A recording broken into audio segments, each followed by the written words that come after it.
হবে না, একটাও সাউন্ড হবে না। আমরা খুব লম্বা আলোচনা করব না, খুব সংক্ষিপ্ত করে গোটাই নিব চলো। দেখেন আপনারা বসে আছেন, আমি সকাল থেকে বাইরে আছি, খাওয়া না খাওয়া ঘুমটুম নাই। আমার পরিশ্রম করে আপনাদের চেয়ে বেশি হচ্ছে।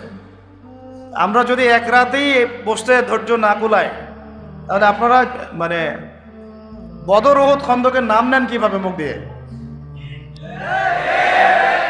খন্দকের যুদ্ধে নবী সাল্লাল্লাহু আলাইহি ওয়াসাল্লাম নিজে না খেয়ে পেটে 2টা পাথর বেঁধে খাল খনন করেছেন প্রচণ্ড ঠান্ডার মধ্যে। ফ্যানের নিচে বসে আছি, এসির মধ্যে বসে আছি, গাড়িতে করে আসলাম, আমাদের ধৈর্য কুলায় না। হ্যাঁ দাঁড়ান আমি বলি, তায়েফে আমি গিয়েছিলাম কয়দিন আগেই। তায়েফে নবী সাল্লাল্লাহু আলাইহি ওয়াসাল্লাম 80 মাইল মানে প্রায় 100 কিলো, প্রায় 100 কিলো রাস্তা তিনি পায়ে হেঁটে গিয়েছেন, কোনো বাহনে চড়ে না, পায়ে হেঁটে 100 কিলো গিয়েছেন। একজন সাহাবীকে সাথে নিয়ে, যায়েদ ইবনে হারসা রাদিয়াল্লাহু আনহু, সেখানে গিয়ে তিনি মক্কার বিপরীতে একটা সাপোর্ট আশা করেছিলেন যে তায়েফবাসী ইসলাম কবুল করলে আবু জাহেল, আবু লাহাব, উতবা সাহেবার এগেনস্টে একটা মানে জিওপলিটিক্যাল সাপোর্ট আমরা পাবো।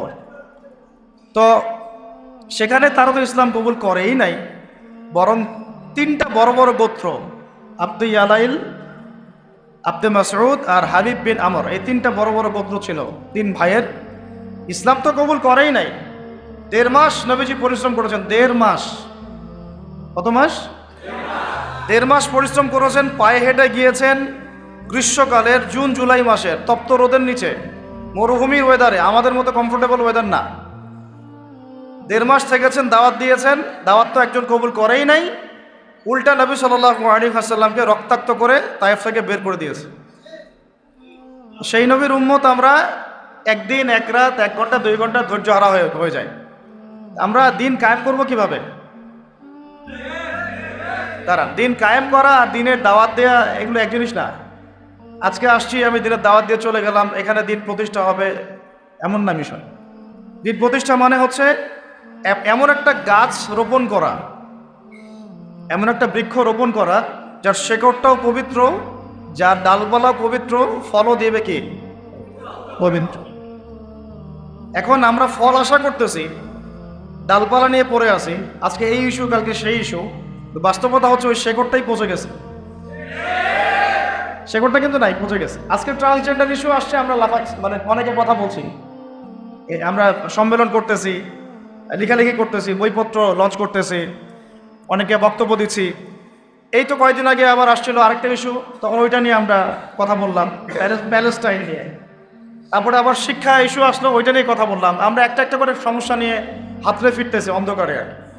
আসলে সমস্যাটা মূলত গোড়ায়, ওই শেকড়টাই তো অপবিত্র। এই অপবিত্র বৃক্ষের মধ্যে কোনো পবিত্র ফল আশা করা যায় না। এখন আমাদের হাতে 2টাই অপশন। একটা হচ্ছে এই অপবিত্রতাটাকে, বা যে পোকা ধরেছে এখানে, এটাকে মেডিসিন প্রয়োগ করে এই পোকাগুলোকে সারানো, নিরাময় করা, গাছটাকে বাঁচানো। আমরা এই পদ্ধতিতে হাঁটছি এখন, দাওয়াতের মেহনত। দাওয়াতের মেহনত মানে এইটাই। আরেকটা পদ্ধতি হচ্ছে যে যদি মেডিসিন প্রয়োগ করে ওটাকে রিকভারি করা না যায়, তখন ওই শেকড়টা উপড়ায় ফেলতে হয়।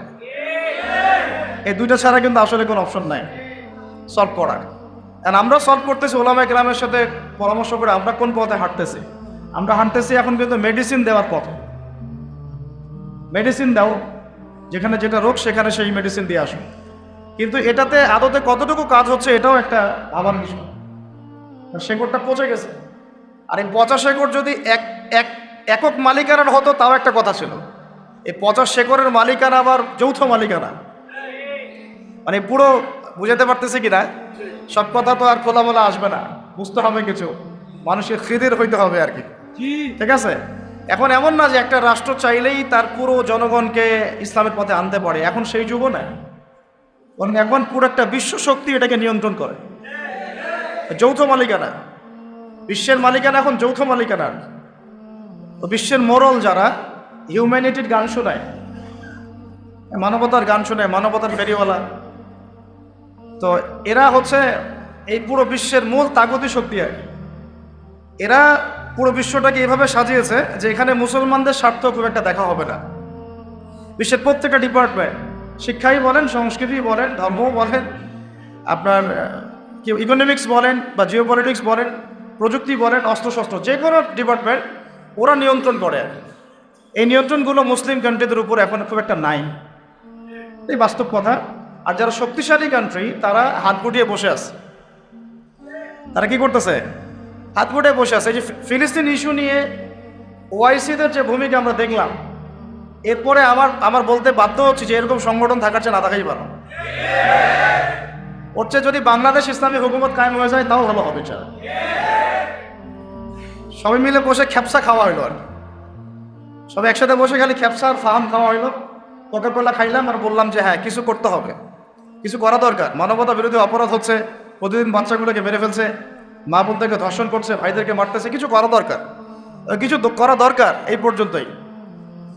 অথচ আপনি বিশ্বাস করেন, আপনারাও ঘাটাঘাটি করলে পাবেন, পুরো বিশ্বের সবচেয়ে বড় মিলিটারি পাওয়ার মুসলমানদের বেশি না, 10টা দেশ যদি একসাথে মিলিটারি পাওয়ার একত্রিত করে পশ্চিমাদের চেয়ে বেশি হবে, নেটোর চেয়ে বেশি হবে, যে কোনো বেশি না, 10টা মুসলিম কান্ট্রি একত্রিত হয়ে। তারপরে আমাদের কাছে যে অয়েল আর গ্যাস আছে, এটা দিয়ে পশ্চিমা বিশ্ব কিনে ফেলা সম্ভব। এগুলো বয়কট করে ব্যান করে দিলে, সাপ্লাই বন্ধ করে দিলে ওদের এক একটা ইন্ডাস্ট্রি পড়ে যাবে, শেষ। এটা তো করতে পারবে না, কারণ ওদের সাপোর্টে মসনদ টিকে আছে। নুন খাইলে তো গুণ গাইতে হবে। তো এখন আমাদের হাতে সব কিছু আছে, আল্লাহ পাক দিয়েছেন gold, black gold, oil, gas, military পাওয়ার। জনসংখ্যা সারা বিশ্বে কাদের বেশি? আমাদেরই বেশি। এগুলোর চেয়ে বড় কথা আমাদের আছে ঈমান, আমাদের আছে আল্লাহ, আমাদের আছে কোরআন, মুহাম্মদ সাল্লাল্লাহু আলাইহি ওয়াসাল্লাম তার মতন নবী। তারপরেও কেন এই অবস্থা? চোখের সামনে 26,000 27,000 মানুষকে মারার পরে কোনো শব্দ নাই কেন? তাহলে বুঝেন যে শিকড়টা কি হয়ে গেছে আসলে। আরে পচা শিকড় এখন যৌথ মালিকানায়। তো নবী ঈসা আলাইহিস সালাম এবং ইমামুল মাহদীর যে রোল শেষ জামানায়, সেটা হচ্ছে এই শেকড়টা তার উপরে ফেলবে ইনশাআল্লাহ। তারা মেডিসিন দিবে না। আমরা যে মেডিসিন দিচ্ছি এখন, শেকড়ে মেডিসিন প্রয়োগ করতেছে যে এটা দিলে ভালো হবে, এইটা সলিউশন, এইটা সলিউশন, এইসব মেডিসিন তারা খুব একটা দিবেন না। তারা আসবেন শেকড়টাকে উপরায় ফেলতে, আর উপরায় ফেলে নতুন একটা পবিত্র গাছ রোপণ করা হবে। ওই গাছের উপরে 40 বছরের খেলাফা কায়েম হবে ইনশাআল্লাহ। এটা কেমন? এটা হচ্ছে আবু জাহেলের যুগ, মনে আছে আবু জাহেলের যুগ? আইয়ামে জাহিলিয়াত। আইয়ামে জাহিলিয়াত মানে হচ্ছে শিরক। আইয়ামে জাহিলিয়াত মানে মূর্তি পূজা। আইয়ামে জাহিলিয়াত মানে রিবা, সুদ। আইয়ামে জাহিলিয়াত মানে হচ্ছে মাদক। আইয়ামে জাহিলিয়াত মানে জিনা। আইয়ামে জাহিলিয়াত মানে পরকিয়া, বেহায়াপনা। তারপরে আপনার মেয়েদেরকে নিয়ে কষ্টি নষ্টি করা। তারপরে মানুষকে দাসত্বের শৃঙ্খলা আবদ্ধ করা। তারপরে ধরেন যে গোত্রীয় হানাহানি। এগুলোই আইয়ামে জাহিলিয়াত মানে কি আসলে? এইগুলাই। এখনকার বিশ্বে এগুলোর কোনটা নাই?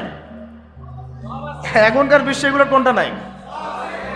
সব কিছু আছে, তো আছে আরও বেশি, আরও বড় পরিসরে মজুদ, এবং এটার গ্লোবালাইজেশন হয়েছে ব্যাপারটা, তাই না?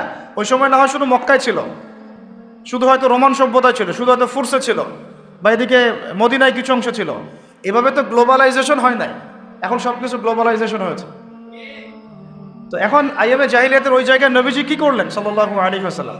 তিনি কি তাদের প্রচলিত যে মতবাদগুলো, তাদের ওই সুদী সিস্টেম, তাদের ওই শিরক, তাদের ওই জিনা, তাদের ওই মাদক, তাদের ওই গোত্রীয় হানাহানি, ওইগুলোর ভিতরে ঢুকে কি সংস্কার করার চেষ্টা করলেন, না ওখান থেকে বের হয়ে নতুন কিছু দিলেন?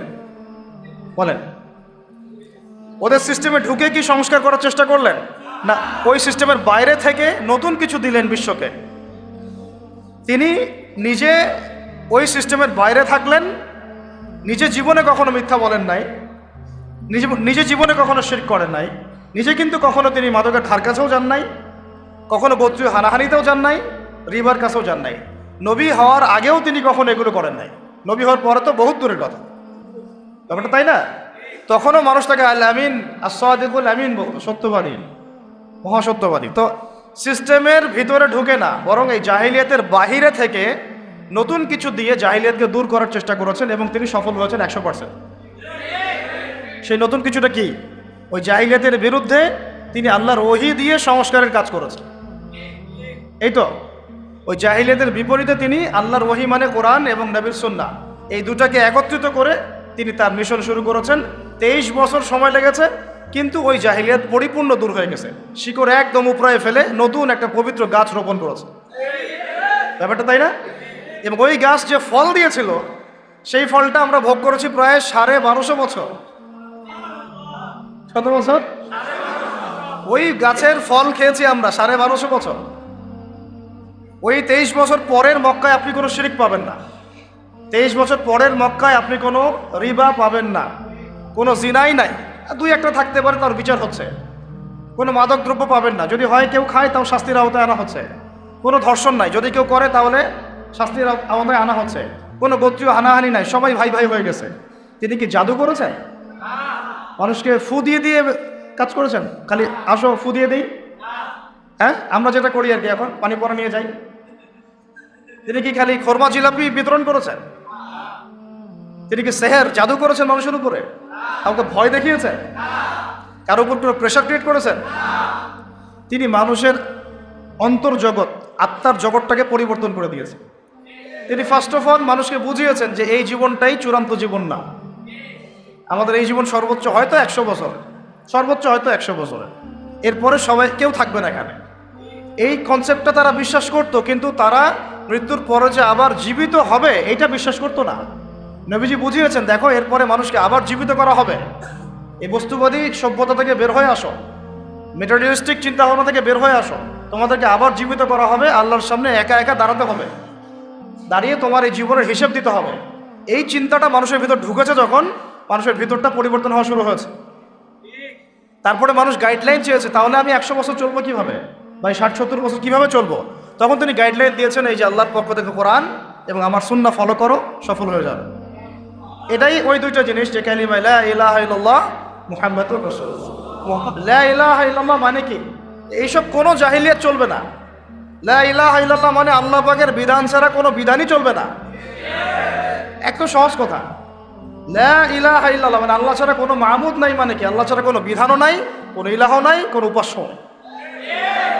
মানে আমি আল্লাহ পাকের হুকুমের বাইরে এক পাও যেতে পারবো না। যদি যাই তাহলে আমি শুধু মুখে লা ইলাহা ইল্লাল্লাহ পড়েছি, মন থেকে পড়ি নাই। ওইটা আব্দুল্লাহ বিন উবাইও পড়েছিল। আব্দুল্লাহ বিন উবাই আবার কে? মুনাফিকদের সর্দার। তিনি কে? মুনাফিকদের সর্দার। সে কি কালিমা পড়ে নাই? কালিমা তো পড়েছে, রাসূলের পিছনে নামাজও পড়েছে, রাসূলকে দেখেছে। আমরা তো নবীকে দেখি নাই সাল্লাল্লাহু আলাইহি ওয়াসাল্লাম। একবার তাকে স্বপ্ন দেখার জন্য কত দোয়া করতে থাকি আমরা সারাদিন আল্লাহর কাছে, আল্লাহ আমাদেরকে একবার নবীকে দেখান স্বপ্নে। তার রওজায় গিয়ে সালাম দিলে মনে হয় যে নবী এখানেই শুয়ে আছেন, আমরা সামন দিয়ে হাঁটে যাচ্ছি। তিনি তো জীবিত, তিনি কি মৃত? তিনি তার রওজায় জীবিত। তো তারা নবীকে সচক্ষে দেখেছেন, কালিমাও পড়েছে, নবীর পিছনে নামাজও পড়েছে, তারপরেও জাহান্নামের অতল তলে যাচ্ছে কেন? কারণ সেই কালিমা শুধু মুখে পড়েছে, সেটাকে বাস্তবে প্রতিফলন পড়ে নাই। লা ইলাহা ইল্লাল্লাহ মানে আল্লাহ ছাড়া কোনো বিধান চলবে না, আল্লাহ পাক ছাড়া কোনো ইলাহ নাই, কোনো উপাস্য নাই। আমার ইবাদত, আমার সালাত, আমার জিকির, আমার তাসবিহ তাহলিল, আমার অর্থনীতি, আমার রাজনীতি, আমার ব্যবসা, আমার বাণিজ্য, আমার পরিবার, আমার ব্যক্তি জীবন, আমার শিক্ষা, আমার সংস্কৃতি, আমার পুরো জীবন, আমার মরণ সব আল্লাহর জন্য। সোজা কথায় আল্লাহ পাক ছাড়া আমাদের এক ডানে ভাবে পা ফেলার কোনো সুযোগ নাই। আল্লাহর বিধান ছাড়া ডানেও যেতে পারবো না, বামেও যেতে পারবো না। এর নাম লা ইলাহা ইল্লাল্লাহ। বলেন এখন আছে আমাদের সমাজে এটা?